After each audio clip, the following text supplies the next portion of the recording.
I believe that whenever scientists and Hollywood creatives come together, magic happens. This is the magic of engineering, and it's a very powerful magic.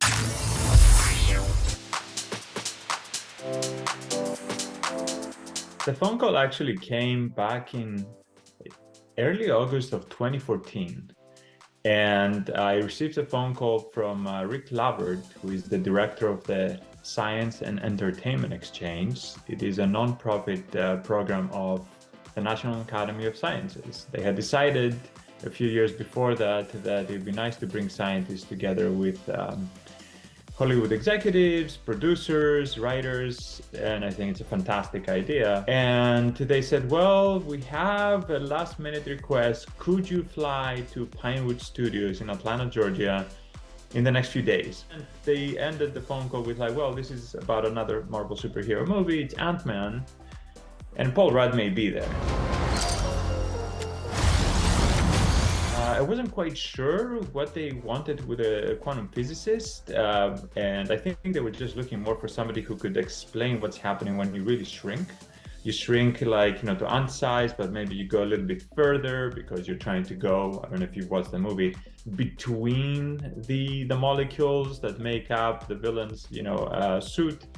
And I described that actually, yeah, when you go quantum, a lot of interesting things can happen, right? Because almost new laws of physics kick in, right? The quantum laws of physics, where you can have quantum superposition of being at two places at the same time. Time works differently over there, right? As a fundamental concept, time itself is like a new thing when you're treating it as a quantum object. So they love this idea that space and time work differently down there in the quantum realm. We were actually I was sitting at the head of a long table. We were not even on set. Everyone came in. Like Paul Rudd was sitting to my left. Right next to him was Peyton Reed, the director. And then all around this long table, we had producers, VFX artists. And I told them, like, listen, quantum realm is the source code of reality, right? From which all realities emerge, even the multiverse. And so he latched onto that because he's like, well, okay, this is where superpowers come from. Like, yeah, that's right. This is where superpowers come from. If you can manipulate that, you can beat Superman, right? Even as Ant-Man. But you can't basically do things like time travel or teleport, right? I mean, yes, in comic books, every superhero at this time can find a way to do this, but if you actually want to know how to do something like that, then you need to be able to manipulate the substrate of reality itself, right?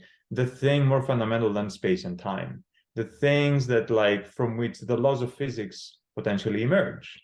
So if you go to a place where these things have not crystallized yet, then you have access to be able to reverse engineer some things that we take for granted. Then it's like going to a computer program and reprogramming your video game to allow for lower gravity or for teleportation or for time travel back and forth, right, in time. And that's what I was suggesting.